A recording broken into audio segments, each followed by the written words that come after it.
A Capos bride with a secret. Livia Marchesi had once been royalty, a queen in waiting. But when her father's empire was destroyed, she learned a brutal truth: without power, she was nothing. And now he had found her. Rafael Costa smirked, his fingers brushing over her wrist. "You thought you could disappear?" he murmured. "That was adorable." Chapter 1. The Ghost of a Golden Cage. The chipped porcelain teacup trembled in Livia's hand, a delicate tremor mirroring the one that had taken root deep within her soul. Outside, the Roman rain fell with a soft, persistent rhythm, a melancholic soundtrack to her solitary breakfast. The small, sparsely furnished apartment was a world away from the opulent palazzo she'd once called home. Gone were the sprawling gardens, the army of servants, the endless parade of glittering social events. Now there was only this quiet anonymity, a ghost of a life, really. She set the cup down, the clink echoing too loudly in the silence. The tea, a cheap blend from the corner market, tasted of dust and regret. 5 years. 5 years since her father, Don Alessandro Marchesi, had been dethroned, his vast empire crumbling under the weight of betrayal and rival ambition.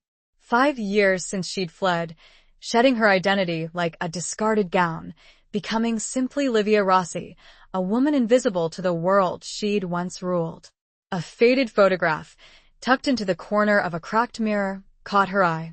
A younger Livia, radiant in a designer gown, stood beside her father, his arm possessively around her. He looked invincible then, a titan of industry, his smile a mask of power. She remembered the weight of his expectations, the suffocating pressure to be the perfect Marchesi princess. A pawn in his intricate game of power and influence. A prize to be bartered, a tool to forge alliances. A bitter laugh escaped her lips. She'd been so naive, so blinded by the gilded cage of her upbringing. She'd believed in the fairy tale, in the unshakable strength of the Marchesi name. Until the night it all came crashing down. The screams, the gunfire, the frantic escape, the chilling realization that her father's enemies had finally closed in. The memory, sharp and agonizing, still had the power to steal her breath. She'd barely escaped with her life, aided by a loyal servant who had smuggled her out of the city, urging her to disappear, to become someone else. And she had. She'd cut her hair, adopted a new name, and buried Livia Marchesi so deep that sometimes even she struggled to find her.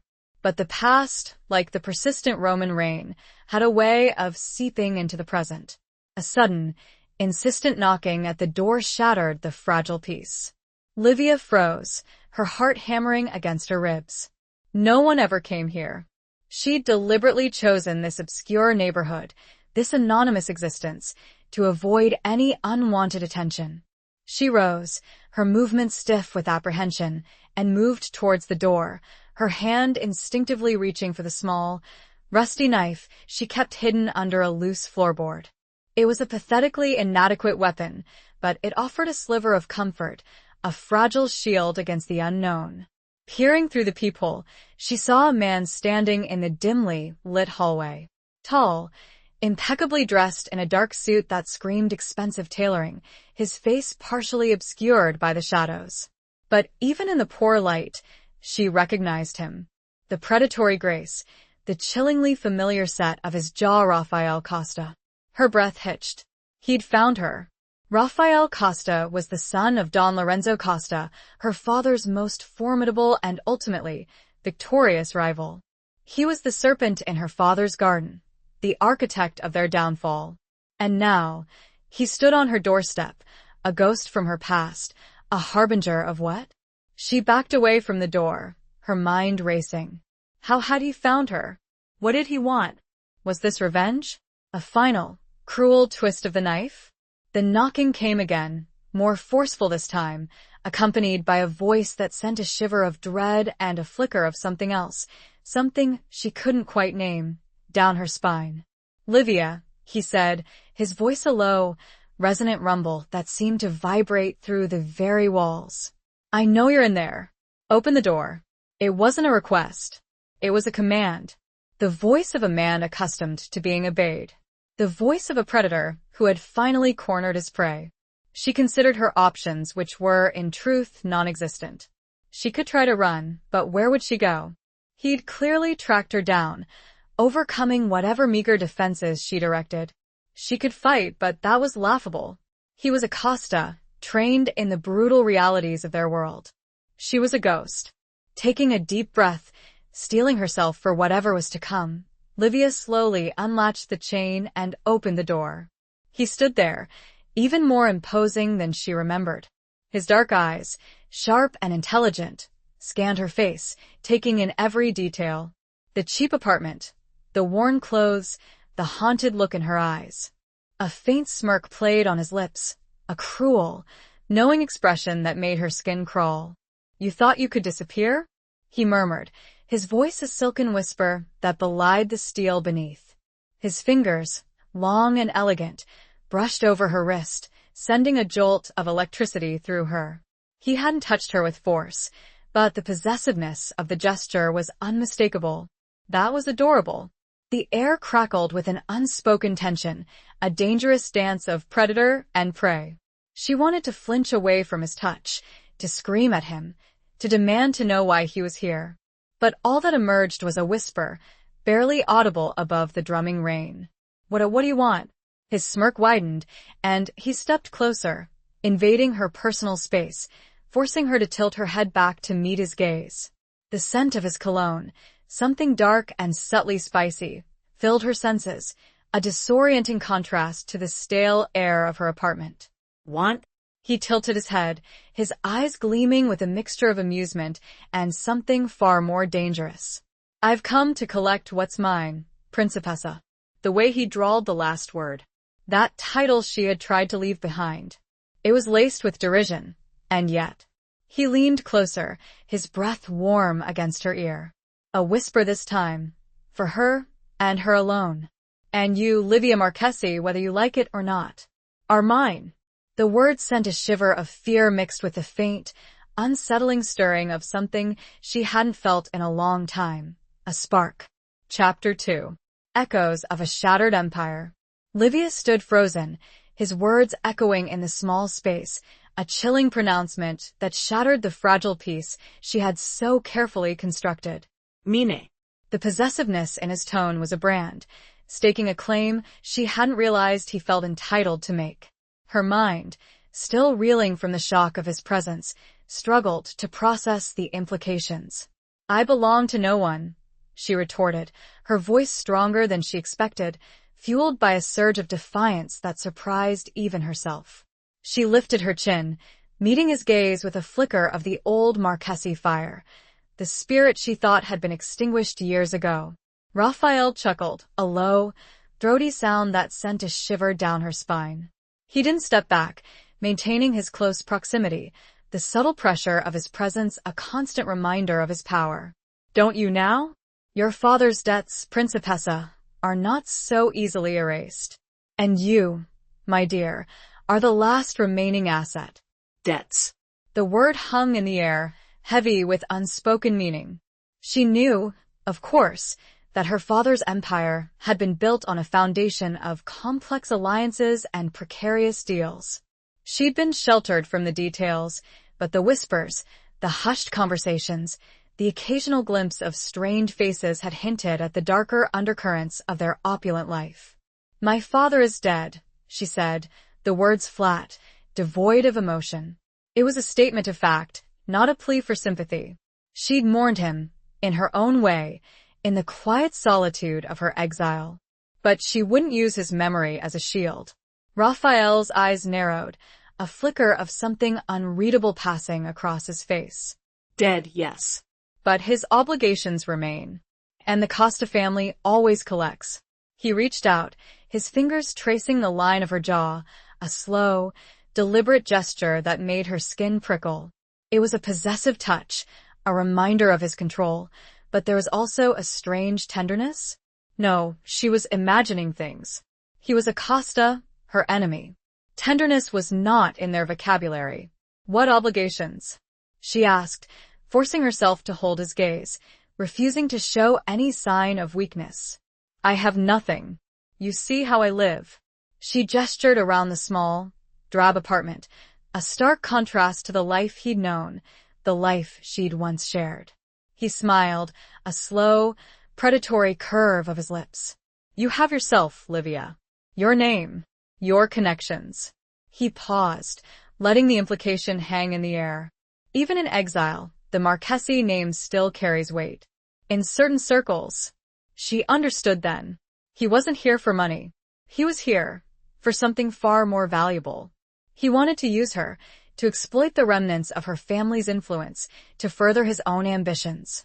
She was a pawn once again, in a game she didn't understand. A wave of despair washed over her, threatening to drown her fragile hope. She thought she'd escaped, that she'd built a new life, a safe life. But she'd been wrong. The past, it seemed, had a long reach. But beneath the despair, a flicker of anger ignited. She wouldn't be a pawn. Not again. She'd been a victim once, but she wouldn't let it happen again. She might be a ghost, but ghosts could haunt. I have no connections, she said, her voice firm, her eyes flashing with defiance. The Marchese name is dead. I am Livia Rossi. A nobody. He raised an eyebrow, a hint of amusement in his eyes. A convincing performance, Principessa. But I see through the facade. I see the fire, the resilience the Marchese steal. He stepped even closer, his body almost touching hers, the heat radiating from him a palpable force. And I find it intriguing. The air crackled with tension, a dangerous mix of fear and attraction. The thought shocked her. How could she be attracted to this man, her enemy, the architect of her family's ruin? But there was no denying the strange pull, the undeniable charisma that emanated from him. He lowered his head, his lips close to her ear, his voice a low, seductive murmur. Don't fight me, Livia. It's pointless. You belong in my world, and I always get what I want. His words were a challenge, a threat, and a promise, all wrapped into one. She knew she should be terrified, and she was, but there was also a strange exhilaration, a sense of being alive again, after years of simply existing. She looked up at him, her eyes locking with his, a silent battle of wills raging between them. She wouldn't surrender. She wouldn't be his pawn. But she also knew that she was playing a dangerous game, a game with stakes she couldn't even begin to comprehend. I am not yours, she repeated, her voice a low, steady whisper, a promise of defiance that hung in the air, heavy and fraught with unspoken challenges. The rain outside continued its relentless rhythm, a backdrop to the silent war that had just begun. She had a feeling that convincing him would be next to impossible, but the fight, that flicker, it had rekindled something in her she did not know still lived. She would not go down quietly. Not this time. Chapter 3. The Serpent's Uninvited Embrace. Raphael's eyes, dark and intense, held Livia's gaze captive. He seemed to see through her defiance, to the vulnerability she tried so hard to conceal. A slow smile, devoid of any real warmth, spread across his lips. It was the smile of a predator who knew he had the upper hand, who enjoyed the game of cat and mouse. We'll see about that, Principessa, he murmured, his voice a silken thread woven with steel. He didn't try to touch her again, but his presence, the sheer force of his personality, filled the small apartment, making it feel even smaller, even more claustrophobic. He stepped back, a fraction of an inch, giving her a sliver of breathing room, but the intensity of his gaze never wavered. I have a proposition for you, Livia. A way for you to settle your father's debts. A way for you to reclaim a piece of your former life. Not the life of a princess, perhaps, but certainly better than this. He gestured around the room, his expression a mixture of disdain and something else, something that looked almost like pity. Livia's heart pounded in her chest. A proposition? What game was he playing now? She knew she shouldn't trust him, that any offer he made would be laced with hidden agendas, with dangers she couldn't anticipate. But the lure of escaping this suffocating existence, of reclaiming even a fragment of her former life, was almost irresistible. "What kind of proposition?" she asked, her voice carefully neutral, betraying none of the turmoil raging within her. Raphael moved towards the small, rickety table that served as her dining area, his movements graceful and deliberate, like a panther stalking its prey. He picked up the faded photograph of her and her father, his fingers tracing the image of Don Alessandro's face. "Your father, for all his faults, had certain skills," he said, his voice thoughtful. "He knew how to cultivate relationships, how to navigate the treacherous waters of our world. You, I believe, inherited some of those skills." Livia remained silent, watching him warily. She didn't like where this was going. He turned back to her, his eyes sharp and assessing. "There are certain individuals, old associates of your father's, who might be willing to reconsider their alliances. With the right persuasion." She finally understood. He wanted her to be his emissary, his liaison to the remnants of her father's network. He wanted her to use her name, her charm, her inherited skills to win over those who had once been loyal to the Marchesi family. He wanted her to be his puppet, dancing to his tune. "And if I refuse?" she asked, the question a challenge, a test of his resolve. His smile vanished, replaced by a cold, hard expression that sent a chill down her spine. "Then you will remain here, Livia." A ghost, fading into obscurity. Or worse, he let the threat hang in the air, unspoken but clearly understood. The Costa family had a long memory and a reputation for ruthlessness. She knew he wasn't bluffing. He had the power to crush her, to erase her completely. But the thought of becoming his tool, of betraying the memory of her father, even with all his flaws, was repugnant. "I need time to think," she said, her voice barely a whisper. He nodded, a slow, deliberate movement of his head. "You have 24 hours. I'll be back tomorrow evening. Be ready to give me your answer." He turned to leave, his movements swift and silent. He paused at the door, his hand resting on the doorknob, and looked back at her, his eyes dark and unreadable. "Don't try to run, Livia," he said, his voice a low warning. "It would be inconvenient. For both of us." And then he was gone, leaving her alone in the silence of her apartment, the scent of his cologne lingering in the air, a constant reminder of his presence, of the choice she had to make. She sank into the worn armchair, her body trembling with a mixture of fear and anger. 24 hours. It wasn't enough time to process, to plan, to find a way out of this impossible situation. She looked at the photograph again, at her father's face, at the younger version of herself, so full of hope and naivety.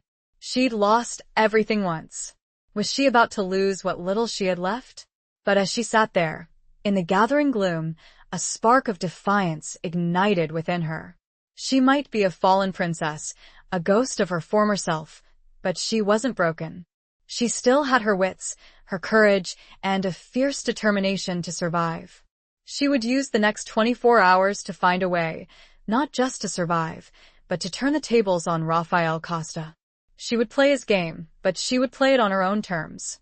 She might be in his embrace, but it wouldn't be for long. The serpent had made a mistake. He had underestimated her. Chapter 4.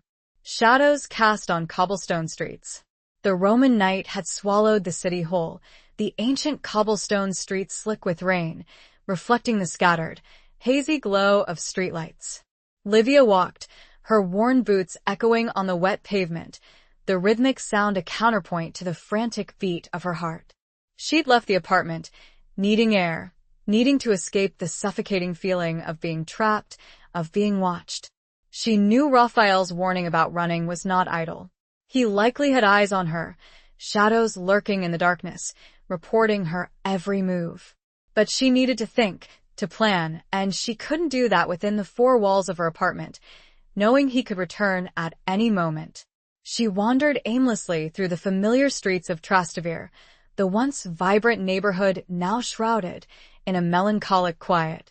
The trattorias, usually bustling with life and laughter, were mostly empty, their windows dark, their chairs stacked upside down on tables.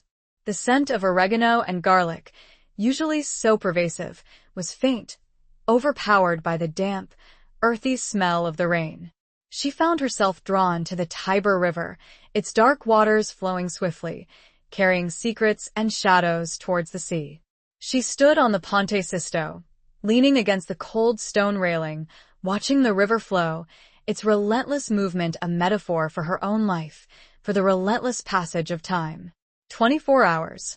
It was a ticking clock, a countdown to a decision that could change her life forever. She could agree to Raphael's proposition, become his puppet, and reclaim a semblance of her former life, a life of privilege and power, but at what cost? Her freedom, her self-respect, her soul? Or she could refuse and face the consequences. Disappear again? He would find her. He had resources, connections, and a relentless determination that she'd already witnessed. Fight him? That was a suicidal proposition. He was a Costa, trained in the brutal realities of their world. She was a former princess with no army, no allies, no weapons. A wave of despair washed over her, threatening to pull her under. She felt so alone, so utterly powerless. She closed her eyes, letting the cool mist of the river spray her face, a small, fleeting comfort. A sudden sound, a soft footstep behind her, made her spin around, her heart leaping into her throat. A figure emerged from the shadows, tall and imposing, his face hidden by the darkness. For a terrifying moment, she thought it was Raphael. But as he stepped closer, into the faint glow of a streetlight, she recognized him. Marco. Marco Bellini had been her father's most trusted confidant, his right-hand man, his consigliere. He'd been more than that, though. He'd been a friend, a mentor, almost a second father to her. She hadn't seen him since the night of the attack, since he'd helped her escape. Marco? She whispered, her voice trembling with disbelief. He nodded, his face etched with lines of worry and relief. Livia. Thank God you're alive. I've been searching for you for years. Tears welled up in her eyes, tears she hadn't allowed herself to shed in a long time. She rushed towards him, embracing him tightly, the familiar scent of his pipe tobacco and old leather a comforting anchor in the storm of her emotions. I thought you were dead, she said, her voice choked with emotion. He held her at arm's length, his eyes searching her face. I barely escaped myself. It was a bloodbath. Your father, he didn't finish the sentence, but she knew. She'd always known. They stood there for a long moment, the silence between them filled with unspoken grief, with shared memories of a life that was gone forever. How did you find me? She finally asked. He smiled, a faint, weary smile. I have my ways. I still have contacts. Loyal friends. And I never gave up hope. He paused, his expression turning serious. But I also know why he found you. Her heart sank. Raffaele Costa. Marco Nariz. He's been asking questions, Livia. About you. About your father's old associates. He's consolidating his power. She told him everything about Raphael's visit, his proposition, his threat. Marco listened intently, his face growing grimmer with each word. He's using you, Livia, he said, his voice filled with anger. He wants to exploit your name, your connections, to solidify his control. He's a ruthless bastard, just like his father. I know, she said, her voice barely a whisper. But what can I do? I have no choice. Marco looked at her, his eyes filled with a mixture of pity and determination. You always have a choice, Livia. You're a Marchese. You have your father's blood in your veins. And you have something he never had. What's that? She asked, confused. He smiled, a genuine smile this time, a smile that reached his eyes. You have a conscience. You have compassion. You have a sense of justice. He paused. And you have me. A flicker of hope ignited within her, a small, fragile flame in the darkness. She wasn't alone. She had Marco. And maybe, just maybe, together, they could find a way to fight back. The shadows that clung to her seemed to shiver, just a bit, with the rise of this new and unexpected hope. Marco's presence was a rock in the storm. The problem remained, but she wasn't alone facing it. Chapter 5. Whispers in the Forgotten Garden. The garden was a ruin, a forgotten oasis hidden behind a crumbling wall, tucked away in a quiet corner of Trastevere. Overgrown with weeds and vines, the once manicured lawns and flower beds had reverted to a wild, untamed beauty. A cracked fountain, its stone cherub stained with moss and lichen, stood silent at the center, a testament to a bygone era of elegance and grace. This was where Marco had brought Livia, a secret sanctuary where they could talk, away from prying eyes and listening ears. It had been a favorite haunt of her father's, a place where he'd conducted discreet meetings, away from the watchful gaze of his rivals. He used to come here to think, Marco said, his voice a low murmur, barely audible above the rustling of leaves and the distant hum of the city. To plan. To escape. Livia walked slowly through the overgrown paths, her fingers brushing against the thorny branches of a rose bush, its blooms long since withered. The air was heavy with the scent of damp earth and decaying leaves, a poignant reminder of the passage of time, of the fragility of beauty and power. I remember coming here with him once, she said, her voice soft, filled with a bittersweet nostalgia. I was a child. He told me stories about the garden, about the people who had lived here, about the secrets it held. Marco nariz. It has seen a lot of history, this place. A lot of joy, a lot of sorrow, a lot of betrayal. They sat on a crumbling stone bench, overlooking the overgrown fountain. The silence stretched between them, comfortable, familiar, a stark contrast to the tension and fear that had consumed her since Raphael's visit. What do we do, Marco? She asked, finally breaking the silence. How do we fight him? Marco looked at her, his eyes filled with a quiet intensity. We fight him by using his own weapons against him. Information, connections, leverage. He explained his plan, a daring, intricate scheme that involved reaching out to her father's old associates, not to recruit them for Raphael, but to turn them against him. To expose his ruthlessness, his ambition, his vulnerabilities. It's risky, Livia, he said, his voice serious. Dangerous. He won't hesitate to retaliate. He has eyes and ears everywhere.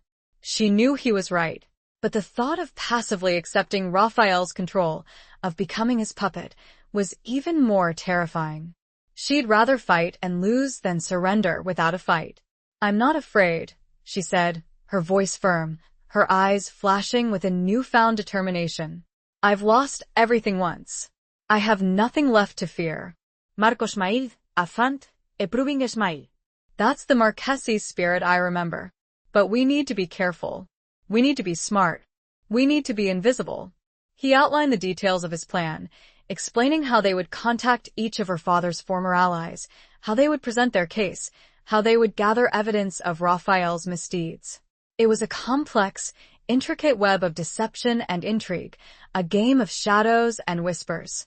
We need to find something he cares about, Marco said, his voice thoughtful. Something he's afraid of losing. Something we can use as leverage.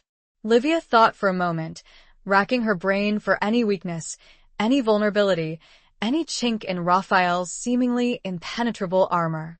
She remembered the way he'd looked at her, the possessiveness in his touch, the strange intensity in his eyes. Himself, she said suddenly. He cares about himself. His power. His image. His control. Marco nodded slowly. And perhaps you. The suggestion hung in the air, unspoken but clearly understood. The idea of using Raphael's attraction to her, of playing on his desires, was distasteful. But it was also a weapon, a potentially powerful weapon. I don't know if I can do that, Marco, she said, her voice trembling slightly. He's dangerous. He placed a comforting hand on her arm. You don't have to do anything you don't want to do, Livia. But we need to consider all our options. We need to use every advantage we have. They spent the rest of the afternoon refining their plan, discussing the details, anticipating the risks, preparing for the battle ahead. As the sun began to set, casting long shadows across the overgrown garden, Livia felt a sense of purpose, a sense of hope that she hadn't felt in a long time. She was still afraid, but she wasn't alone. She had Marco, and she had a plan. She would play Raphael's game, but she would play it to win. She would use his own desires, his own ambitions, against him. She would be the ghost that haunted him, the shadow he couldn't escape. The forgotten garden seemed to hold its breath with them, a silent witness to the forming of an alliance, the quiet birth of a rebellion. The whispers of the past seemed to merge with the whispers of their plan, a tapestry of intrigue woven in the fading light. Chapter 6. A dance of defiance and desire. The knock on the door came precisely at the appointed hour. Livia, dressed in a simple but elegant black dress she'd salvaged from the depths of her meager wardrobe, stood ready. The dress, a relic from her former life, felt strangely alien against her skin. A reminder of the world she'd left behind, the world Raphael was trying to pull her back into. She'd spent the day with Marco, meticulously planning their strategy, contacting a few of her father's most trusted former associates, planting the seeds of doubt and dissent. The response had been cautious, hesitant, but promising. They hadn't revealed their full hand, of course, only hinted at Raphael's true nature, at his insatiable ambition, at his willingness to betray anyone to achieve his goals.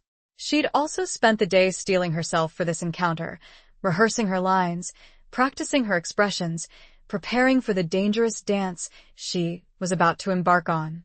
She would play the part he expected, the compliant principessa, the grateful debtor, but beneath the surface, she would be working against him, gathering information, sowing discord, waiting for the opportune moment to strike. She opened the door, her expression carefully composed, a mask of polite acquiescence. Raphael stood there, impeccably dressed as always, his dark eyes scanning her face, searching for any sign of defiance, any hint of resistance. "Livia," he said, his voice a low, smooth purr. "You look ravishing." The compliment, though expected, sent a shiver of unease down her spine. It was a possessive compliment, a statement of ownership, not admiration. "Thank you," she replied, her voice carefully neutral. "I've been considering your proposition." He smiled, a slow, satisfied smile that didn't quite reach his eyes. "And?" She stepped aside, inviting him into the apartment. "And I've decided to accept. On certain conditions." He raised an eyebrow, a flicker of amusement in his eyes. "Conditions? You're in no position to bargain, Principessa." She met his gaze, her eyes steady, her expression unwavering. "I may be in debt, Raphael, but I'm not without resources. My name, my connections, my knowledge. These are valuable assets, and I expect to be treated accordingly." He studied her for a long moment, the amusement fading from his eyes, replaced by a grudging respect. He hadn't expected this backbone. He'd expected fear, compliance, gratitude. He'd underestimated her. "Very well," he said, his voice losing some of its silken smoothness. "What are your conditions?" She outlined her terms, carefully worded, deliberately ambiguous. She wanted access to his inner circle, to his business dealings, to his secrets. She wanted to be treated as a partner, not a pawn. She wanted freedom. He listened intently, his expression unreadable. She knew she was pushing him, testing the limits of his patience, but she couldn't afford to back down.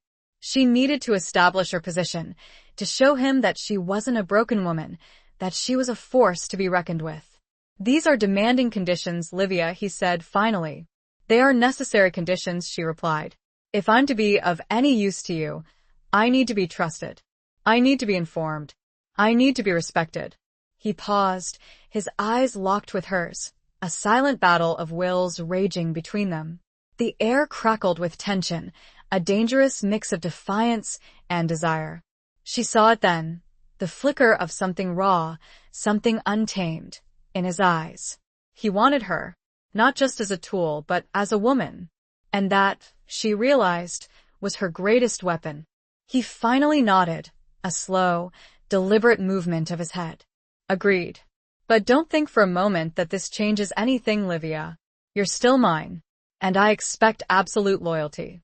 "Loyalty is earned, Raphael," she said, her voice soft but firm. "Not demanded." He stepped closer, his body almost touching hers, the heat radiating from him a palpable force. He reached out, his fingers tracing the line of her jaw, a slow, deliberate gesture that made her skin prickle. "And I intend to earn it, Principessa," he murmured, his voice a low, seductive whisper. In every way possible, the dance had begun. A dance of defiance and desire, of power and vulnerability, of secrets and lies. Livia knew she was playing with fire, that one wrong step could lead to her destruction. But she also knew that she had no other choice. She would play his game, but she would play it on her own terms. She would use his desire against him, his ambition against him, his own darkness against him. She was the fallen princess, but she would rise again. The dance was dangerous, intoxicating. She felt a pull towards him, a purely physical response that angered her even as it thrilled her. This was part of the game, and she would have to master her own reactions if she had any chance of winning. Chapter 7. The Weight of Unspoken Promises. The following weeks were a whirlwind of social events, clandestine meetings, and whispered conversations. Livia, playing the role of Raphael's elegant companion, moved through the opulent world of the Roman elite, a world she knew intimately, a world she had once belonged to. She smiled, she charmed, she listened, she observed. She was a ghost in a gilded cage, a spy in the enemy's camp. Raphael kept his word, granting her access to his inner circle, introducing her to his associates, involving her in his business dealings, albeit on a superficial level. He was testing her, probing her loyalty, watching for any sign of betrayal. She, in turn, was meticulously gathering information, piecing together the intricate puzzle of his empire, identifying his allies, his enemies, his weaknesses. She learned about his ruthless ambition, his insatiable hunger for power, his willingness to crush anyone who stood in his way. She also learned about his loneliness. It was a strange, unexpected discovery. Beneath the cold, calculating exterior, beneath the ruthless facade, there was a void, a deep-seated emptiness that he tried desperately to conceal. She saw it in his eyes, in the fleeting moments when his guard was down, in the subtle gestures, the unspoken words. She also saw the way he looked at her, the possessiveness, the desire, but also something else. Something that looked almost like respect? Admiration? It was a dangerous game, this dance of theirs, and she was constantly aware of the thin line she was walking, the precarious balance between attraction and repulsion, between trust and betrayal. Marco, her silent partner, remained in the shadows, guiding her, advising her, providing her with crucial information. He'd managed to contact several of her father's former associates, convincing them to meet with her, to hear her out. They were wary, suspicious, but they also remembered Livia, the young principessa, the intelligent, compassionate woman who had always treated them with respect. The meetings were tense, fraught with unspoken accusations, with lingering resentments, with the weight of past betrayals. But Livia, drawing on her inherited skills, her innate charm, her genuine empathy, managed to slowly chip away at their resistance, planting the seeds of doubt about Raphael, nurturing the embers of their former loyalty to the Marchesi name. One evening, after a particularly lavish gala at Raphael's sprawling villa overlooking the city, he found her standing on the balcony, gazing out at the twinkling lights of Rome. The air was cool, the scent of jasmine and roses drifting from the manicured gardens below. He came up behind her, his presence a warm, solid weight. He didn't touch her, but she could feel the heat radiating from him, the unspoken tension that always crackled between them. "You're quiet tonight," he said, his voice a low murmur. She turned to face him, the moonlight illuminating her face, casting shadows on her features. "I was just thinking." "About?" She hesitated, choosing her words carefully. "About how much things have changed. About how fragile life can be." He studied her for a long moment, his eyes searching her face. He seemed to be looking for something, some hidden meaning behind her words. "You miss it, don't you?" he said finally. "Your old life." It wasn't a question. It was a statement. "I miss parts of it," she admitted, her voice barely a whisper. "The sense of belonging. The security. The family." He nodded slowly. I understand. She looked at him, surprised. She hadn't expected him to understand, to empathize. He was Acosta, her enemy. He'd destroyed her family, her life. Do you? She asked, her voice laced with a hint of challenge. He met her gaze, his eyes dark and intense. I lost my mother when I was young, he said, his voice surprisingly soft. I know what it's like to lose everything. It was a glimpse behind the mask, a fleeting moment of vulnerability that he quickly concealed. But it was enough. It was a crack in his armor, a chink in his defenses. He stepped closer, his hand reaching out to brush a stray strand of hair from her face. The touch was gentle, almost tender. I can give you back some of that, Livia, he said, his voice a low, seductive whisper. A sense of belonging, security, family of a sort. She knew he was offering her a deal, a devil's bargain. He was offering her a place in his world, by his side, as his consort. He was offering her power, protection, a life of luxury and privilege. But at what cost? She looked into his eyes, searching for any sign of genuine affection, any hint of true connection. But all she saw was desire, possession, and a cold, calculating ambition. The weight of unspoken promises hung heavy in the air, a silent battle between her conscience and his will. The beautiful Roman night seemed to hold its breath, the glittering city lights a backdrop to a choice that felt both inevitable and impossible. She knew what Marco would say. She knew what she should do. But a part of her, the part that had been starved of affection, of security, of belonging, yearned for what he offered. The struggle was etched on her face, a silent plea for an escape that didn't exist. Chapter 8. Masks of Civility and Deceit. The days that followed were a masterclass in deception. Livia continued to play the part of Raphael's compliant companion, attending social gatherings, charming his associates, and subtly undermining his authority at every turn. She was a double agent, living a lie, walking a tightrope between loyalty and betrayal. She met with more of her father's former allies, carefully cultivating their trust, feeding them carefully chosen pieces of information, fueling their doubts about Raphael's leadership. She discovered that he had made enemies, powerful enemies, who resented his ruthless ambition and his disregard for the old ways, the unspoken codes of honor that had once governed their world. One evening, Raphael took her to a private dinner at a secluded restaurant, a hidden gem tucked away in a quiet alleyway near the Pantheon. The restaurant was small, intimate, with only a handful of tables, each lit by a single flickering candle. The air was thick with the aroma of delicious food and expensive wine. This is unexpected, Livia said, as they were seated at a table in a private alcove. Raphael smiled, a rare, genuine smile that actually reached his eyes. I wanted to talk to you. Away from the prying eyes and listening ears. She felt a flicker of unease. Was he suspicious? Had he discovered her deception? They ordered dinner, a traditional Roman meal of pasta casio e pepe and saltimbocca, accompanied by a bottle of rich, red wine. Raphael seemed relaxed, almost vulnerable. He talked about his childhood, about his strained relationship with his father, about his dreams for the future. It was a carefully crafted performance, designed to win her trust, to lower her defenses. But Livia was wary. She knew he was a master manipulator, a skilled actor. She listened intently, searching for any inconsistencies, any cracks in his facade. You're different from the others, Livia, he said, his voice soft, his eyes holding hers captive. You have integrity, compassion. You remind me of my mother. The comparison was unexpected, unsettling. It was a blatant attempt to manipulate her emotions, to appeal to her sense of empathy. I'm not your mother, Raphael, she said, her voice carefully neutral.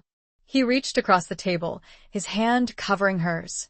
His touch was warm, possessive, sending a shiver of both attraction and repulsion through her. I know, he said, his voice a low murmur. But you have a kindness that I haven't seen in a long time. A strength. She gently withdrew her hand, breaking the contact. Don't mistake kindness for weakness, Raphael, she said, her voice firm. I'm not as fragile as you think. His smile vanished, replaced by a cold, hard expression. I never underestimate my opponents, Livia. Or my possessions. The reminder of his control, of his ownership, was a slap in the face. It shattered the illusion of intimacy, of connection, that he'd been trying to create. I am not your possession, she retorted, her eyes flashing with anger. He leaned back in his chair, his expression unreadable. Aren't you? You're living in my world, Livia. Playing by my rules. Accepting my protection. He was right. She was trapped, caught in his web. But she wasn't defeated. She still had her wits, her courage, and her plan. I'm playing the game, Raphael, she said, her voice steady. But I'm not playing by your rules. I'm making my own. He raised an eyebrow, a hint of amusement in his eyes. Are you now? And what rules are those, Principessa? She met his gaze, her expression unwavering. The rules of survival. The rules of justice. He laughed, a short, harsh sound. Justice? There is no justice in our world, Livia. Only power. Perhaps, she said, her voice soft but firm. But power without justice is tyranny. And tyranny always falls. The words hung in the air, a challenge, a threat, and a promise. The candle flickered, casting dancing shadows on their faces, highlighting the masks they both wore, the masks of civility and deceit. The quiet intimacy of the restaurant felt suddenly oppressive, the delicious food turning to ash in her mouth. The conversation had revealed the chasm between them, a gap that could never be truly bridged. She knew he would not take her defiance lightly. Chapter 9. Scars Beneath the Silk. The aftermath of the dinner at the Pantheon was a subtle shift in Raphael's demeanor. He became more watchful, more controlling, his possessiveness intensifying. He limited Livia's movements, restricting her access to his associates, making it more difficult for her to communicate with Marco. He was tightening the leash, reminding her of her precarious position. One afternoon, he summoned her to his study, a lavishly decorated room filled with antique furniture, leather-bound books, and the subtle scent of old money and power. He was standing by the window, looking out at the sprawling city below, his back to her.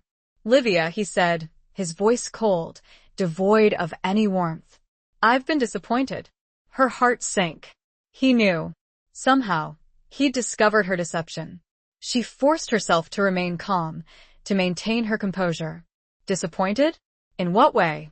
He turned to face her, his eyes like chips of ice. Don't play innocent with me. I know you've been meeting with certain individuals. Individuals who are not loyal to me. She didn't deny it. There was no point. I've been talking to people. Yes, she said, her voice steady. People who knew my father. People who care about the future of the city. They are my enemies, he said, his voice a low growl. They are your potential allies, she corrected him. If you treated them with respect, instead of fear. He took a step closer, his presence menacing, intimidating. Respect is earned, Livia. Not given. And you haven't earned it, she retorted, her voice rising in anger. You've taken it. By force. By intimidation. By betrayal. He grabbed her arm, his grip tight, painful. You dare question my authority? She looked up at him, her eyes flashing with defiance. I dare to speak the truth. Something you seem to be afraid of. He released her arm, his expression a mixture of anger and something else. Something that looked almost like hurt? You know nothing about my life, Livia, he said, his voice surprisingly soft. About the sacrifices I've made. About the scars I carry. He rolled up his sleeve, revealing a long, jagged scar that ran from his wrist to his elbow. It was an old wound, a reminder of a brutal past. This, he said, his voice tracing the raised, white line, is the price of power. The price of survival. She looked at the scar, a symbol of the violence that permeated his world, the violence he'd inflicted on others, the violence he'd endured himself. She felt a flicker of pity? No, not pity. Understanding. We all carry scars, Raphael, she said, her voice softening. Some are visible. Some are hidden. He looked at her, his eyes searching her face. He seemed to be searching for something, some sign of weakness, some hint of vulnerability. "Yours are hidden deep, Principessa," he said, his voice a low murmur. "Beneath the silk. Beneath the defiance." He reached out, his fingers tracing the line of her collarbone, a slow, deliberate gesture that made her skin prickle. It was a sensual touch, a possessive touch, but there was also a strange tenderness. She didn't flinch away. She held his gaze, her expression unreadable. She was playing a dangerous game, walking a tightrope between attraction and repulsion, between trust and betrayal. He leaned closer, his breath warm against her ear. "I will uncover them, Livia," he whispered. "All of them. And then you will be truly mine." It was a promise and a threat. He was determined to break her, to strip away her defenses, to possess her completely. But she wouldn't break. She wouldn't surrender. She would use his desire, his obsession, against him. She would find his weaknesses, his vulnerabilities, and she would exploit them. She lifted her chin, meeting his gaze with a defiant smile. "You can try, Raphael," she said, her voice a low, steady whisper. "But scars don't break easily. They make us stronger." The tension between them was palpable, a dangerous dance of power and desire. The opulent study felt suddenly claustrophobic, the air thick with unspoken threats and hidden longings. She had, for a moment, seen a glimpse of something human beneath his carefully constructed mask. It was a dangerous revelation, one that could either save her or destroy her completely. Chapter 10. The Price of a Lost Crown. The revelation of Raphael's scar, the glimpse into his guarded past, had created a subtle shift in their dynamic. He was still controlling, still possessive, but there was a new awareness between them, a grudging respect, a flicker of something that resembled understanding. Livia continued to play her part, the elegant companion, the charming hostess, the seemingly compliant Principessa. But she was also working tirelessly behind the scenes, strengthening her alliances with her father's former associates, gathering information about Raphael's operations, searching for his weaknesses. She discovered that he was involved in a complex and illegal deal involving the acquisition of a valuable piece of land, a prime location for a new development project.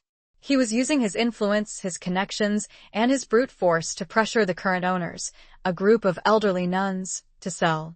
It was a ruthless, heartless scheme, and it gave Livia the leverage she needed. She arranged a secret meeting with the leader of the nuns, Sister Agnes, a frail but formidable woman with a sharp mind and an unwavering faith. Livia explained Raphael's plan, revealing his tactics, exposing his lies. Sister Agnes listened intently, her expression a mixture of anger and disappointment. "I knew he was a difficult man," she said, her voice trembling slightly. "But I didn't realize he was capable of such cruelty."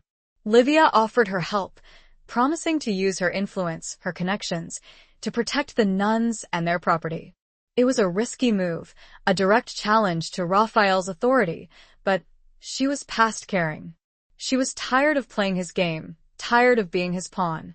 She also contacted a journalist, an old friend of Marco's, a woman with a reputation for uncovering corruption and exposing the powerful. She provided her with evidence of Raphael's illegal activities, his intimidation tactics, his connections to organized crime.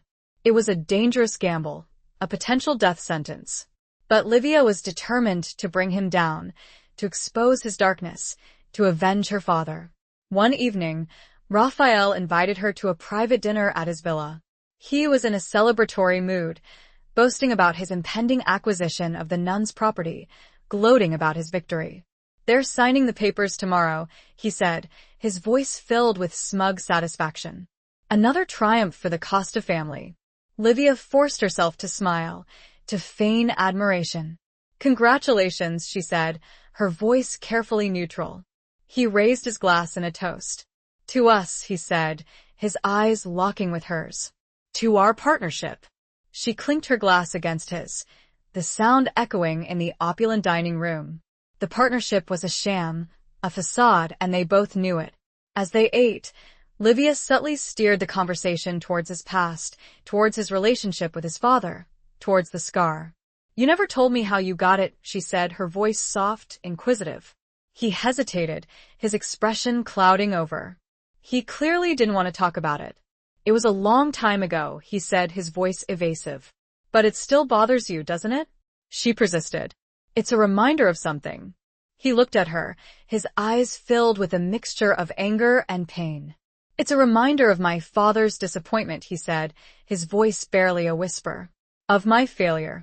He confessed, reluctantly, that the scar was the result of a failed attempt to impress his father, a botched deal that had cost the Costa family a significant amount of money and prestige. His father had punished him brutally, leaving him with a permanent reminder of his inadequacy. It was a revealing moment, a glimpse into the deep-seated insecurity that fueled his ambition, his ruthlessness, his need for control. Livia listened patiently, offering a semblance of sympathy, while secretly rejoicing. She had found his weakness, his Achilles heel, his need for his father's approval, his fear of failure, his deep-seated insecurity. The lavish meal tasted like dust. Livia's mind was already racing, plotting. The price of her lost crown was steep, but she was realizing that Raphael's crown was just as precariously balanced, and it was beginning to tilt. He had handed her the weapon, she just needed to figure out precisely how, and when, to use it. He saw her silence as empathy. He was wrong. It was strategy. Chapter 11. Betrayal in the House of Shadows. The next day, the story broke. The journalist Livia had published a scathing expose of Raphael's dealings, detailing his illegal activities, his intimidation of the nuns, his connections to organized crime. The article was a bombshell, a devastating blow to his reputation, his power, his empire. Raphael was furious. He raged. He threatened. He demanded to know who had betrayed him. His world, so carefully constructed, was crumbling around him. He suspected everyone, trusted no one. The masks of civility had fallen, revealing the brutal reality of his world, a world of violence, betrayal, and fear. He summoned Livia to his study, his face a mask of cold fury. He didn't accuse her directly, but his eyes, dark and intense, were filled with suspicion. You knew about this, he said, his voice a low growl. It wasn't a question. She met his gaze, her expression unwavering. She didn't deny it. I knew you were involved in questionable activities, she said, her voice steady. I didn't know the details. It was a lie, of course, but a necessary one. She needed to maintain a semblance of deniability, to protect herself, to survive. He took a step closer, his presence menacing, intimidating. Who did you talk to? Who betrayed me? She remained silent, refusing to answer. He grabbed her arm, his grip tight, painful. Tell me. She looked up at him, her eyes flashing with defiance. I won't betray anyone, she said, her voice firm. Unlike you. He released her arm, his expression a mixture of anger and disappointment. He'd expected her to crack, to crumble under pressure. He'd underestimated her. Again. You're playing a dangerous game, Livia, he said, his voice a low warning. I'm playing the only game I can, she retorted. The game of survival. He turned away from her, his shoulders slumped, his body language betraying his defeat. He looked out the window, at the city below, his empire, his kingdom, now tarnished, threatened. I trusted you, he said, his voice barely a whisper. It was an accusation and a confession. He'd let his guard down, allowed himself to feel something for her. And she'd betrayed him. She felt a pang of guilt? Regret? No, she couldn't afford to feel those emotions. She was fighting for her life, for her freedom, for justice. Trust is a luxury we can't afford, Raphael, she said, her voice soft but firm. In this world. He turned back to face her, his eyes filled with a cold, hard determination. This isn't over, Olivia, he said, his voice a low threat. I will find out who did this. And they will pay. She knew he meant it. He was a Costa, a man of his word. He would seek revenge. She met his gaze, her expression unwavering. And I will be waiting, she said, her voice steady. He left the study, slamming the door behind him. Livia stood there alone, her body trembling with a mixture of fear and exhilaration. She'd struck a blow, a significant blow, but the war was far from over. She contacted Marco, informing him of what had happened, warning him to be careful. She knew Raphael would be looking for scapegoats, for anyone connected to her father. "He's unraveling, Livia," Marco said, his voice filled with a mixture of concern and hope. "But he's also more dangerous than ever." She knew he was right. Raphael was cornered, wounded, and desperate. He would lash out indiscriminately. As she prepared to leave the villa, a sudden commotion erupted downstairs. Shouts, screams, the sound of breaking glass. Raphael's betrayal had come from within his own house, but not from her. Someone else had been playing their own game, their own long con. And now, the House of Shadows was collapsing, not from an external attack, but from the rotten core within. It was chaos, and she knew she had to escape before she was caught in the crossfire. It appeared she had allies she had not anticipated. Chapter 12. A glimmer of forbidden light. Chaos reigned in the Costa Villa. The sounds of shouting and shattering glass echoed through the hallways, a symphony of destruction and betrayal. Livia, her heart pounding in her chest, knew she had to escape, to get out before she was caught in the crossfire. She slipped out of the study, moving swiftly and silently through the shadows, her senses on high alert. She encountered several of Raphael's guards, their faces contorted with anger and confusion, their weapons drawn. They didn't recognize her, or perhaps they didn't care. The loyalty, the discipline, had crumbled, replaced by fear and panic. She made her way to a side entrance, a small, discreet door that led to the gardens. She knew the layout of the villa intimately, having spent weeks exploring its hidden passages and secret corners, preparing for just such an eventuality. As she reached the door, she heard a voice, a familiar voice, calling her name. "Livia." She turned and saw him. Raphael. He was standing at the end of the hallway, his face bruised and bloodied, his clothes torn, his eyes filled with a mixture of rage and desperation. He'd been attacked, betrayed by someone within his own inner circle. She later learned it was his cousin, Carlo, a man who had long coveted Raphael's power, his position, his empire. Carlo had seized the opportunity presented by the expose, by Livia's actions, to make his move. "Don't go," Raphael said, his voice hoarse, pleading. Help me. It was a plea, a desperate cry for help from a man who had never asked for help from anyone in his life. He was wounded, vulnerable, his power stripped away, his world collapsing around him. She hesitated, her mind racing. She should leave, escape while she could. He was her enemy, the architect of her family's ruin. She should let him suffer, let him face the consequences of his actions. But she couldn't. Despite everything, despite the betrayal, the fear, the attraction, she couldn't leave him there alone, to face his enemies. She saw something in his eyes, a flicker of something genuine, something human, something that resonated with her own pain, her own loss, her own loneliness. It was a glimmer of forbidden light, a spark of connection in the midst of the darkness. She ran towards him, ignoring the shouts and screams, the sounds of violence that echoed around them. "What happened?" she asked, her voice urgent, concerned. "Carlo," he said, his voice weak, strained. "He betrayed me. He's taken control." She helped him to his feet, supporting his weight, guiding him towards the door.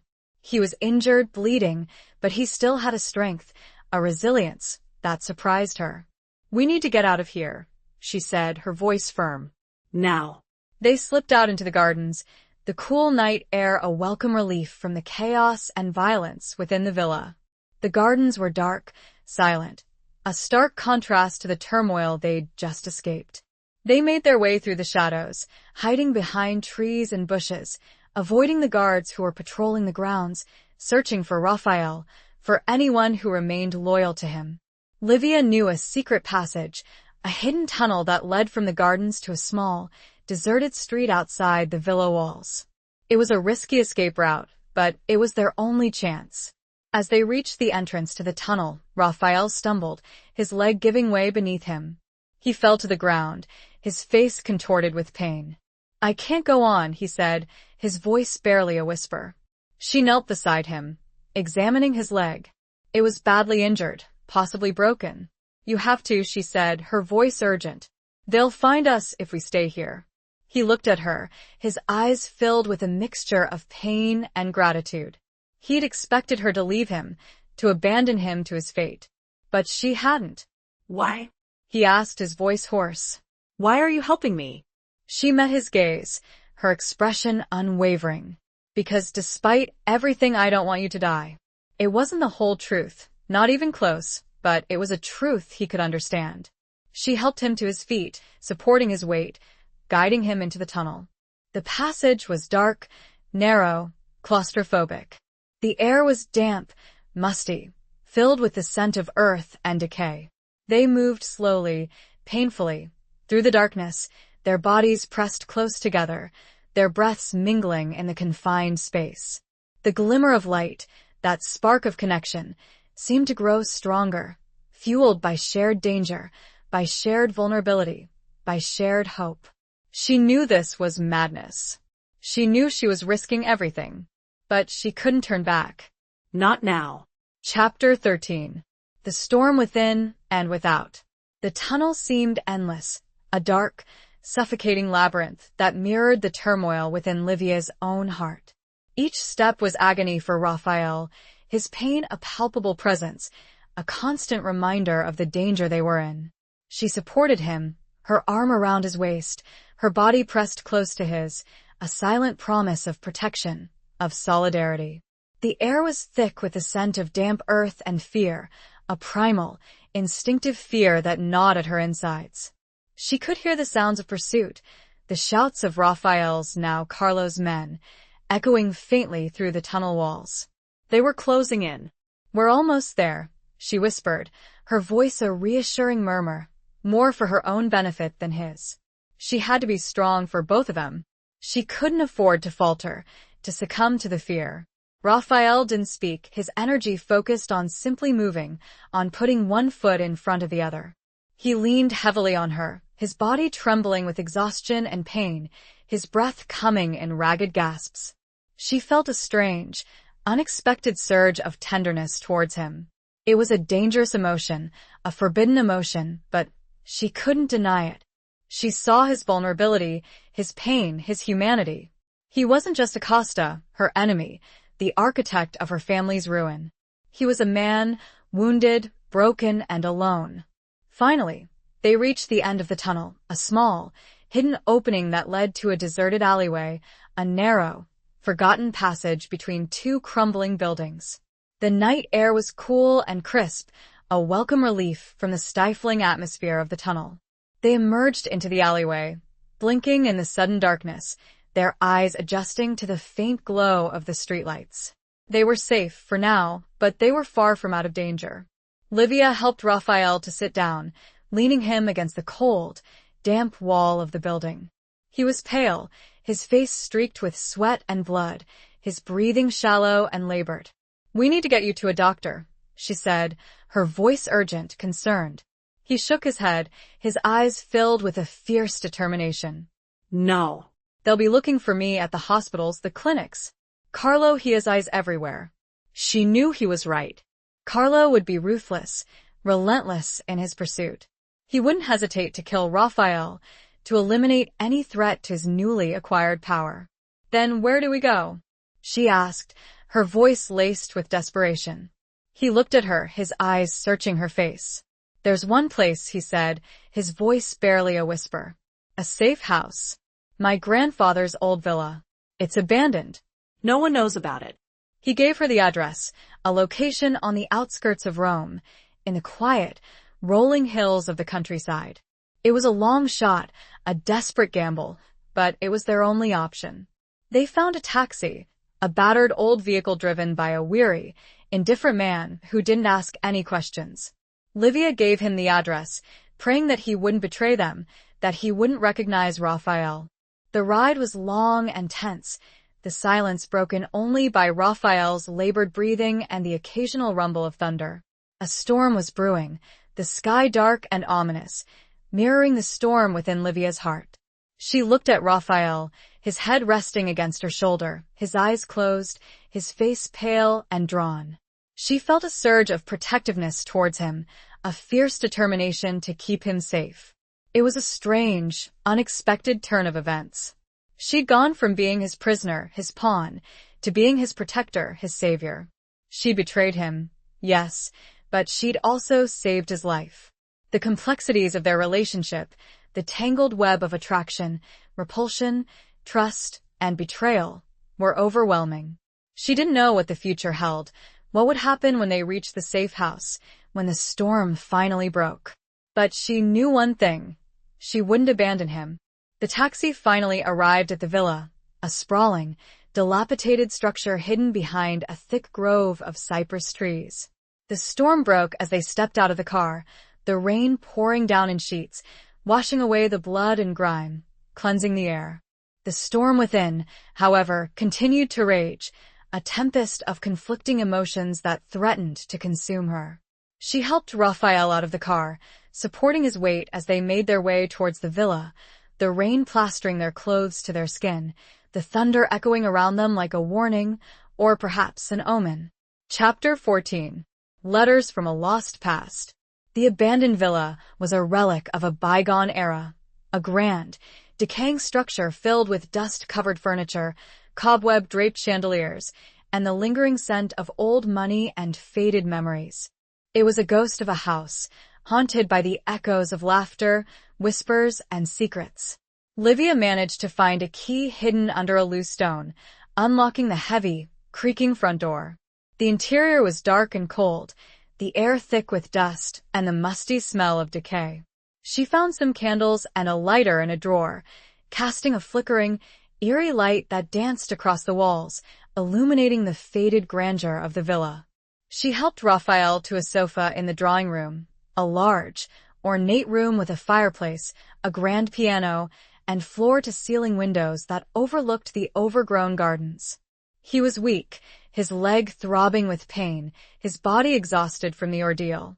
She found a first aid kit in a bathroom, cleaning and bandaging his wounds as best she could. He winced in pain, but he didn't complain. He watched her, his eyes filled with a mixture of gratitude and something else. Something that looked almost like admiration. "You're good at this," he said, his voice hoarse. She shrugged, trying to appear nonchalant, but her hands were trembling. "I've had practice," she said, her voice soft. She didn't elaborate. He didn't ask. She found some blankets and pillows, making him as comfortable as possible on the sofa. She lit a fire in the fireplace, the flames casting a warm, flickering glow that chased away some of the chill and darkness.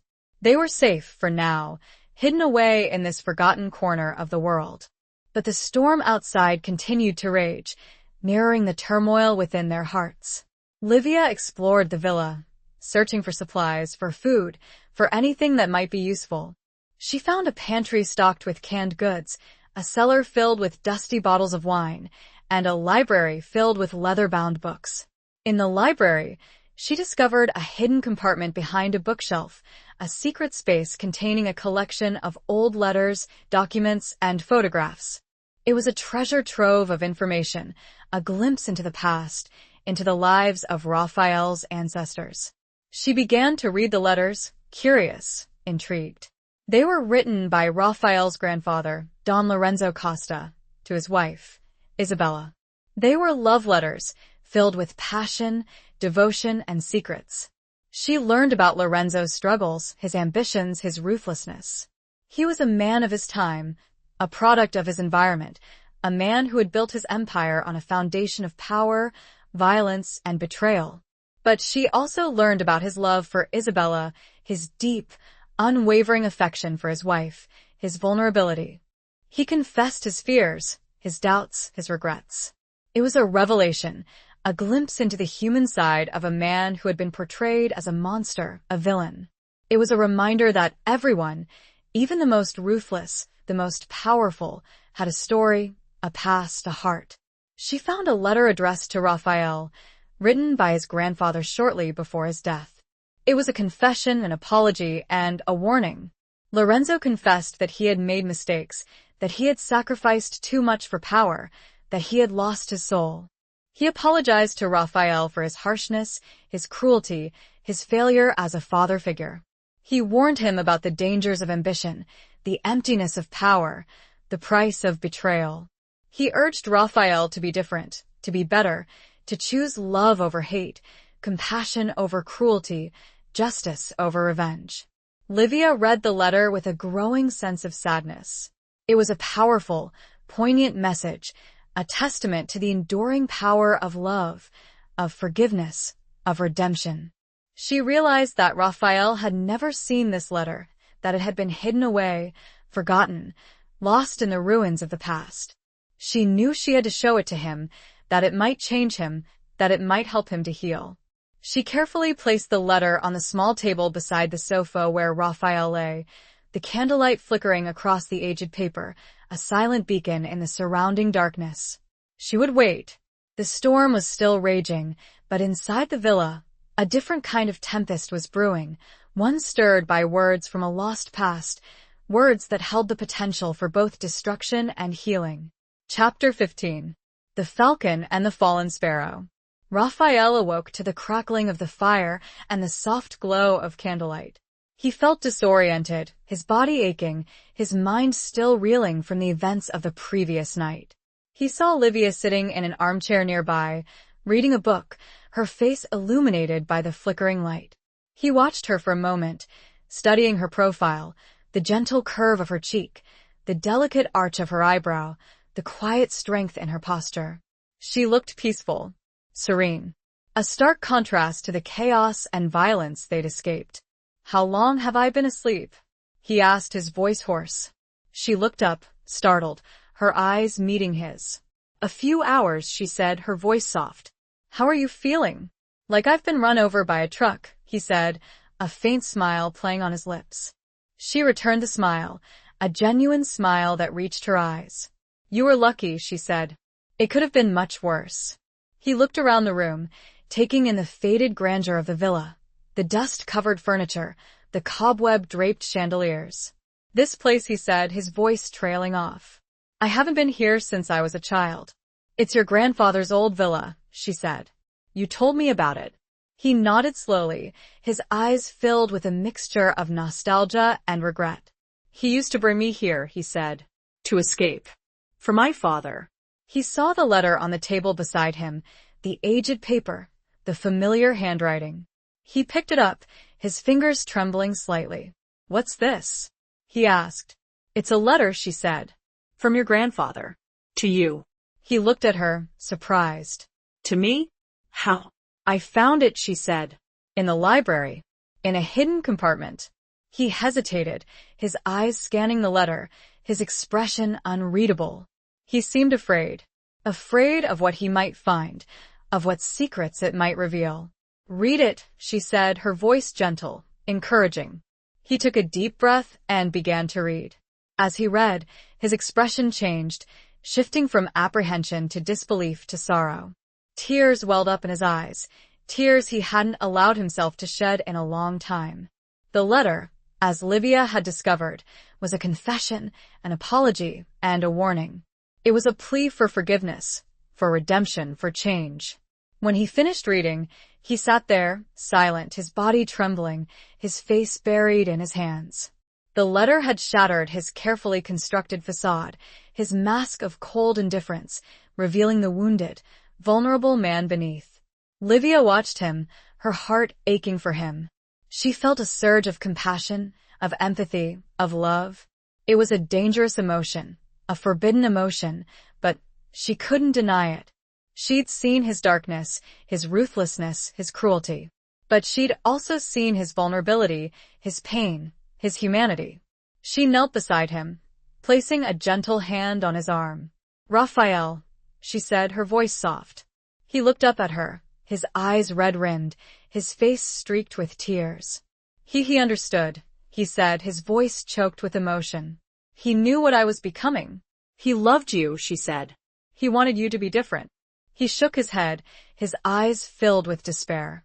"It's too late," he said. "I've done too much damage. I've become him." "It's never too late," she said, her voice firm, her eyes filled with conviction. You can change. You can choose a different path. He looked at her, his eyes searching her face. He seemed to be searching for something, some sign of hope, some glimmer of light in the darkness. You believe that? He asked, his voice barely a whisper. I do, she said. I've seen it. In you. He reached out, his hand touching her cheek, his fingers tracing the line of her jaw. It was a gentle touch, a tender touch, a touch that spoke of longing. You're like a falcon, he said, his voice a low murmur. Strong, fierce, independent. And I am like a fallen sparrow. Broken, wounded, lost. She smiled, a faint, sad smile. Even fallen sparrows can learn to fly again, she said. He leaned closer, his breath warm against her ear. Maybe with your help, he whispered. Their eyes met, and in that moment, something shifted between them. The barriers, the defenses, the betrayals seemed to melt away, replaced by a fragile, tentative connection. A spark of hope, a glimmer of forbidden light, in the heart of a storm. The falcon and the fallen sparrow, two wounded souls, finding solace, finding strength in each other's arms. The letters had been a bridge, and now it was up to them whether or not they chose to cross it. Chapter 16. Where Trust Lies Bleeding. The fragile peace that had settled between Livia and Raphael was shattered by the harsh reality of their situation. They were still fugitives, hunted by Carlo and his men. The abandoned villa, while offering temporary sanctuary, was not a permanent solution. Raphael, despite his injuries and his emotional turmoil, began to regain his strength, his resolve. The letter from his grandfather had shaken him, yes, but it had also ignited a spark of determination. He wouldn't surrender. He wouldn't let Carlo win. He would fight back. But he needed a plan, allies, and information. He couldn't rely on his old connections, his former network. They had all betrayed him, abandoned him to Carlo's ambition. We need to find someone we can trust, he said, his voice firm, his eyes filled with a renewed sense of purpose. Livia knew who he was thinking of. Marco. He's the only one, she said. But contacting him is risky. Carlo will be watching him, listening to his calls, monitoring his movements. They devised a plan, a careful, intricate scheme to reach out to Marco without alerting Carlo's surveillance. They would use an old, forgotten method of communication, a dead drop system that Livia's father had used in the past. Livia would leave a message for Marco at a designated location, a small, unassuming church in a quiet neighborhood of Rome. She would use a coded message, a series of seemingly innocuous words that would convey their location, their situation, and their need for help. It was a dangerous mission, a potential trap, but it was their only hope. Livia left the villa under the cover of darkness, making her way back to Rome, her heart pounding in her chest. She felt a strange mixture of fear and excitement. She was risking everything, her life, her freedom for Raphael. She reached the church, her senses on high alert, scanning the surroundings for any sign of surveillance, any hint of danger. She slipped inside, the air cool and quiet, the scent of incense and old stone filling her senses. She found the designated location, a small, hidden alcove behind a statue of St. Jude, the patron saint of lost causes. She left the message, a small, folded piece of paper containing the coded words. As she turned to leave, she saw him. Carlo. He was standing at the entrance to the church, his face a mask of cold fury, his eyes filled with a chilling satisfaction. He'd found her. Livia, he said, his voice a low growl. You disappoint me. I thought you were smarter than this. She didn't speak. She didn't move. She was trapped. He took a step closer, his presence menacing, intimidating. Where is he? Where is Raphael? She remained silent, refusing to betray him. He grabbed her arm, his grip tight, painful. Tell me. She looked up at him, her eyes flashing with defiance. I won't tell you anything, she said, her voice firm. He smiled, a cruel, knowing smile. You will, he said. Eventually. They all do. He signaled to his men, who were lurking in the shadows. They surrounded her, their weapons drawn. Take her, Carlo said. And bring her to me. Alive. I have plans for her.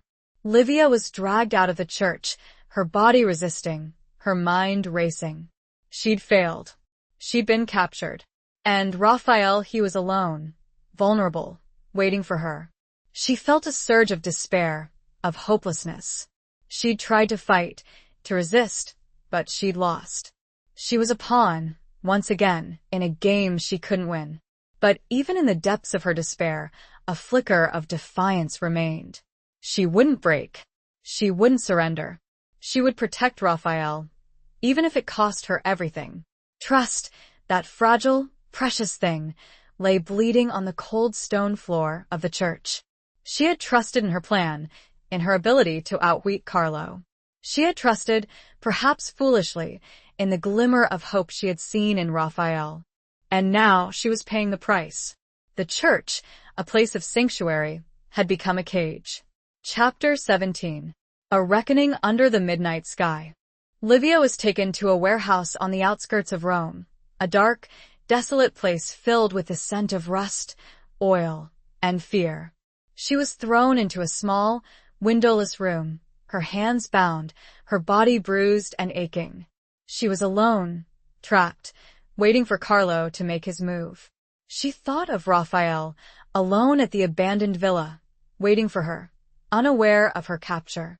She felt a surge of regret. She'd failed him. She'd led Carlo straight to her. But she also felt a surge of determination. She wouldn't break. She wouldn't betray Raphael. She would protect him, even if it cost her everything. Hours passed, marked only by the dripping of water, the scurrying of rats, and the distant sounds of the city. The darkness was oppressive, suffocating, a physical manifestation of her despair. Finally, the door opened, and Carlo entered, his face illuminated by the harsh glare of a single light bulb. He looked at her, his eyes filled with a cold, calculating satisfaction. "Have you reconsidered my offer, Livia?" he asked, his voice smooth, silky. "Tell me where Raphael is, and I'll let you go. You can have your old life back. Your freedom." She met his gaze, her expression unwavering. "I told you," she said, her voice firm.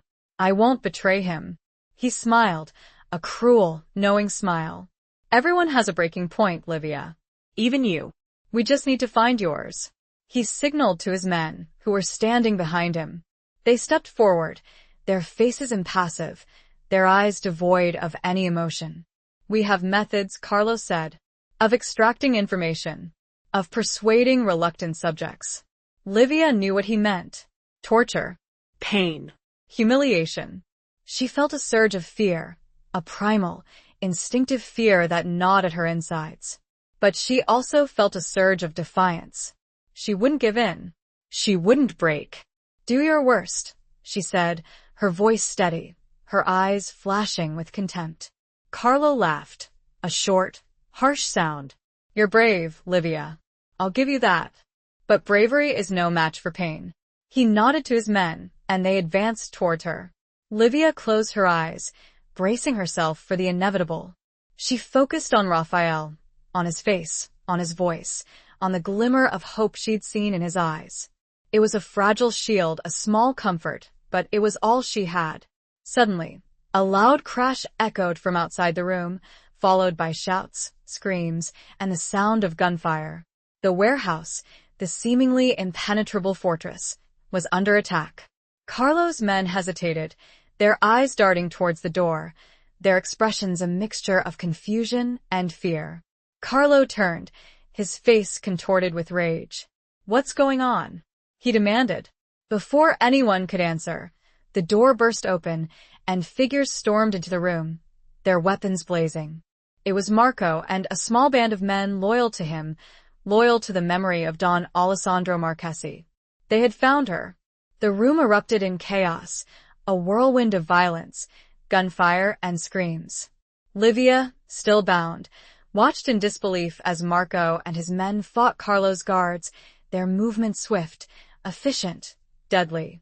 Marco found her, cutting her bonds, freeing her from her captivity. "Are you all right, Livia?" he asked, his voice urgent, concerned. I'm fine, she said, her voice trembling. But Raphael, we know where he is, Marco said. We're going to get him. They fought their way out of the warehouse, leaving behind a trail of bodies, a scene of carnage and destruction. The midnight sky was ablaze with the flames of burning vehicles, the air thick with smoke and the acrid smell of gunpowder. It was a reckoning, a battle between the old guard and the new, between loyalty and betrayal, between justice and revenge. Livia, armed with a pistol Marco had given her, fought alongside him, her fear replaced by a fierce determination, a burning need to protect Raphael. The reckoning had come, under a sky that was both terrifying and beautiful. She was no longer a pawn. She was a warrior. Chapter 18. The Serpent's Tightening Coil. The drive to the abandoned villa was a blur of speed and adrenaline.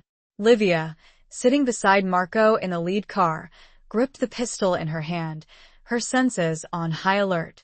She was terrified for Raphael, knowing that Carlo would stop at nothing to eliminate him.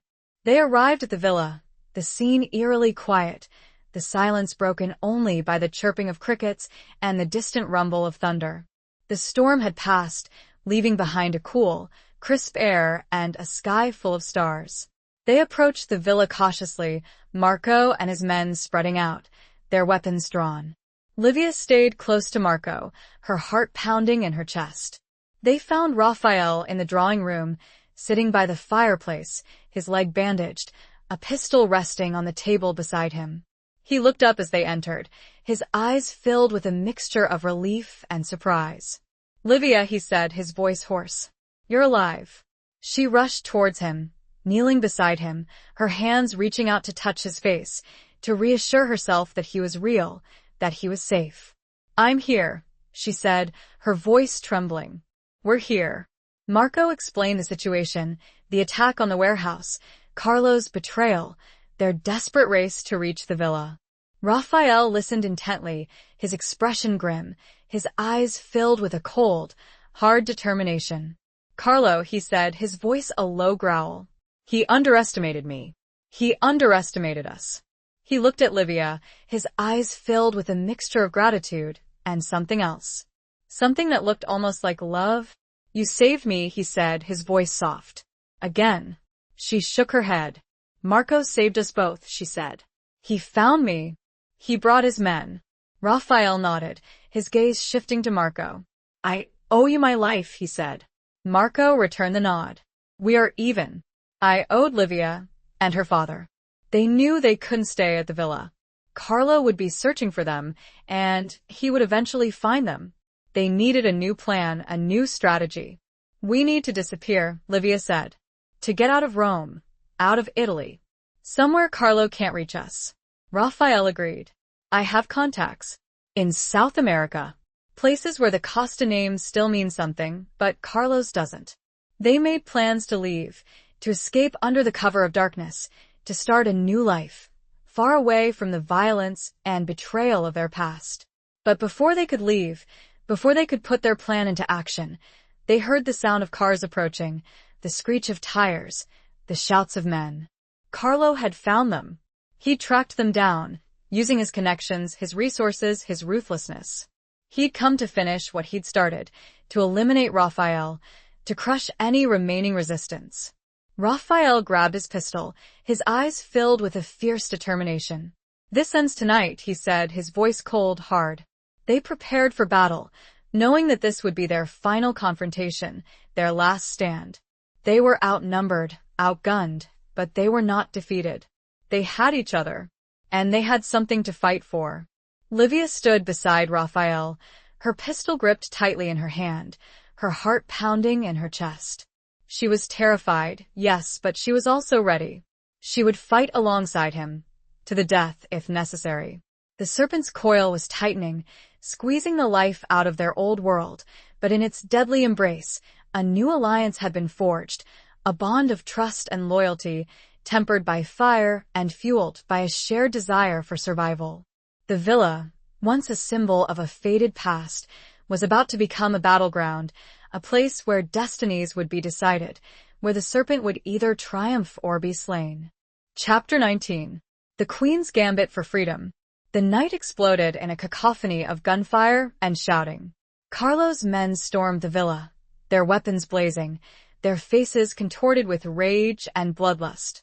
Raphael, Livia, and Marco, along with Marco's loyal men, fought back with a fierce determination, their movements precise, their aim deadly. The villa, once a place of quiet grandeur, became a battlefield, a scene of chaos and destruction. Furniture was overturned, windows shattered, walls riddled with bullet holes. The air was thick with smoke, the acrid smell of gunpowder, and the screams of the dying. Livia, fighting alongside Raphael, discovered a strength she never knew she possessed. She moved with a grace and agility that surprised even herself, her instincts honed by years of living in a world of danger and deception. She was no longer a pawn, a victim, a fallen princess. She was a warrior, a fighter, a queen. She saw Raphael, his face grim, his eyes focused, his movements swift and deadly. He was a force of nature, a whirlwind of violence, protecting her, protecting their escape. He fought with a cold, calculating precision, but she also saw something else in his eyes, a flicker of fear, not for himself, but for her. Marco, fighting alongside his men, was a steady, reassuring presence, his experience and skill invaluable in the chaos of the battle. He moved with a calm confidence, directing his men, protecting Livia and Raphael, ensuring their survival. The battle raged, a fierce, brutal struggle for survival. Livia saw men fall, both Carlo's and Marco's, their lives extinguished in a flash of violence. She felt a pang of sadness, of regret, for the lives lost, for the futility of the conflict. But she also felt a surge of determination. She wouldn't let Carlo win.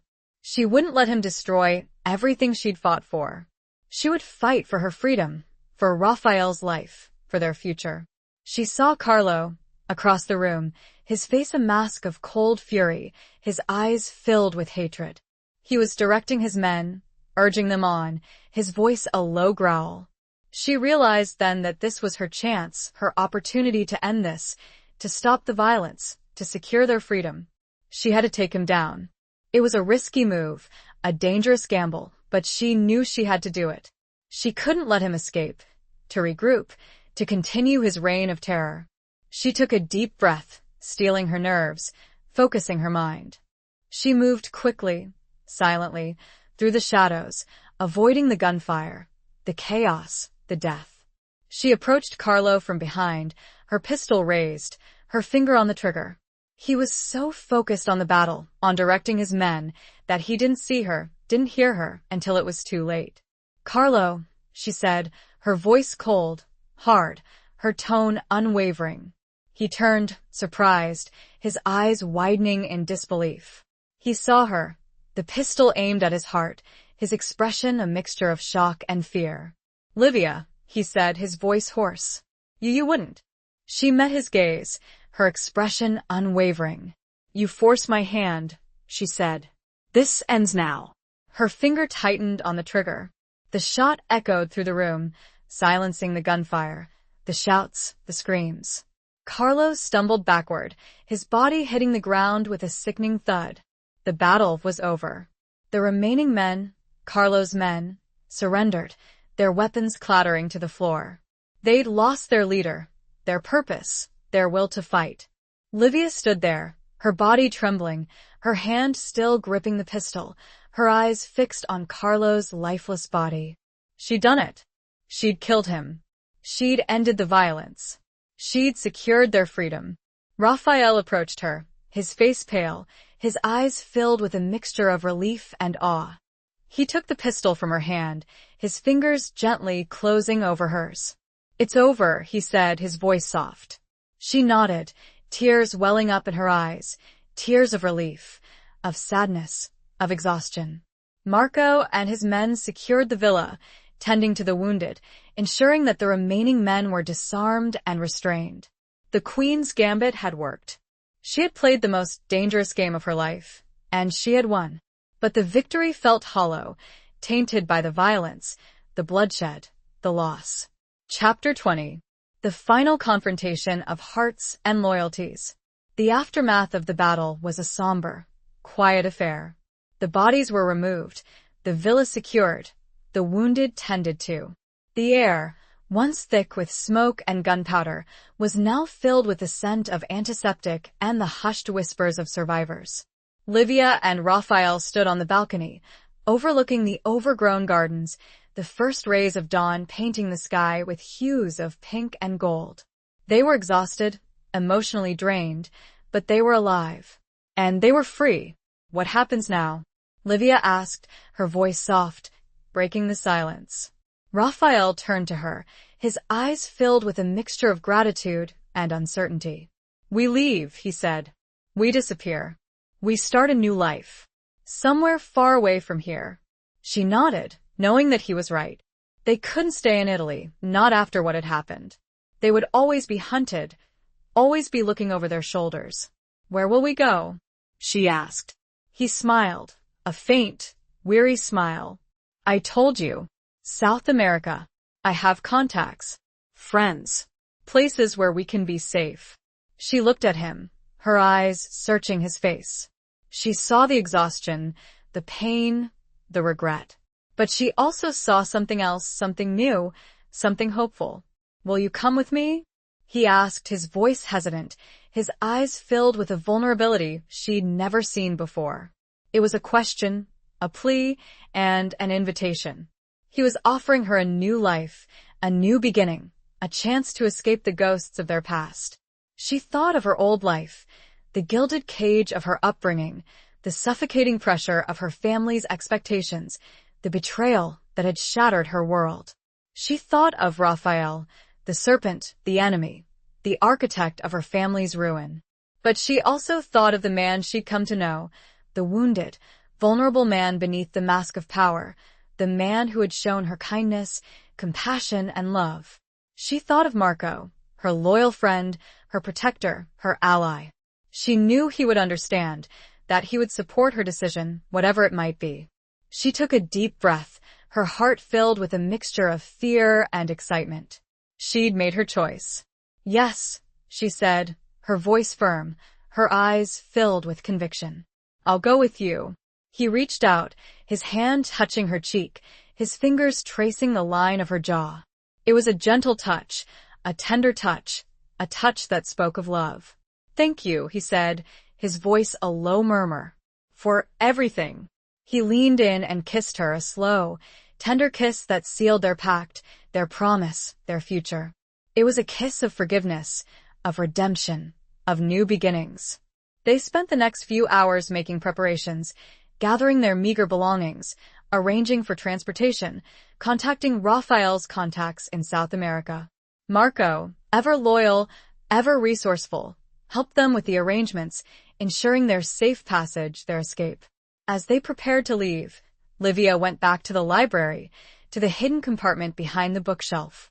She retrieved the letter, Raphael's grandfather's letter, the letter that had changed everything. She found Raphael in the drawing room, standing by the fireplace, gazing out at the gardens. He turned as she entered, his eyes questioning. She handed him the letter. You should keep this, she said. As a reminder. He took the letter, his fingers brushing against hers. He understood. It was a reminder of his past, of his mistakes, but also of his potential. A reminder of the man he could be, the man he wanted to be. They left the villa under the cover of darkness, slipping away unnoticed, disappearing into the night.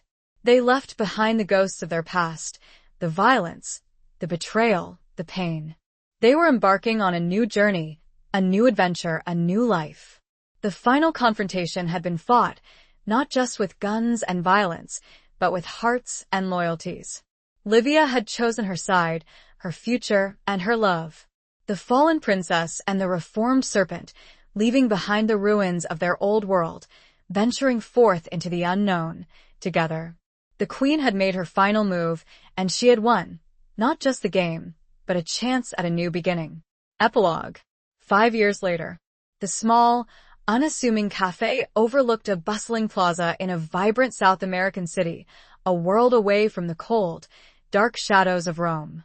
The air was warm, humid, filled with the scent of exotic flowers, strong coffee, and the lively chatter of locals. Livia sat at a table on the patio, sipping a cup of espresso, watching the people stroll by, their faces a mix of cultures, their languages a blend of Spanish, Portuguese, and Italian. She felt a sense of peace, of contentment, that she hadn't felt in a long time. She'd changed. She was no longer the fallen princess, the ghost of a shattered empire. She was Livia Costa, a woman who had found her strength, her purpose, her love. She ran a small, successful business, an import-export company that dealt in Italian goods, connecting her new home with her old. She'd learned the language, adapted to the culture, embraced the freedom. She saw him then, walking towards her, across the plaza, his figure tall and imposing, his presence drawing the eyes of those around him. Raphael. He'd changed, too. He was no longer the cold, ruthless Costa, the serpent in her father's garden. He was Raphael, her husband, her partner, her love. He'd built a new life, a legitimate business, using his skills, his intelligence, his connections for good. He'd become a respected member of the community, a philanthropist, a man of honor. He reached the table, his eyes meeting hers, a smile playing on his lips. He leaned down and kissed her, a slow, tender kiss that spoke of love, of devotion, of forever. How was the meeting? She asked, her voice soft. Good, he said. The deal is finalized. We're expanding. He sat down beside her, taking her hand in his fingers interlacing with hers. They sat there in silence for a moment, simply enjoying each other's company, the warmth of the sun, the peace of their surroundings. I was thinking, Livia said, breaking the silence. About Marco. We should invite him to visit. Raphael nodded. I agree. He deserves to see what we've built, to know that we're safe. They'd stayed in contact with Marco over the years, through encrypted messages, occasional phone calls. He'd remained in Rome, quietly working to dismantle the remnants of Carlo's empire, ensuring that the old ways, the codes of honor, were restored. He'd be proud, Livia said. Of you. Of us. Raphael squeezed her hand, his eyes filled with a mixture of gratitude and love. He'd be proud of you, Livia, he said. You saved me. You gave me a second chance. She smiled, a genuine smile that reached her eyes. We saved each other, she said. They sat there, together under the warm South American sun, the ghosts of their past fading into distant memory, replaced by the promise of a bright, hopeful future. The fallen princess and the reformed serpent had found their paradise, their redemption, their love. The scars remained, a reminder of their journey, but they were no longer wounds, but symbols of strength, resilience, and transformation. They had built a new life, a new empire, not on power and violence, but on trust, loyalty, and love. It was a quiet life, a peaceful life, but it was theirs. And it was finally free.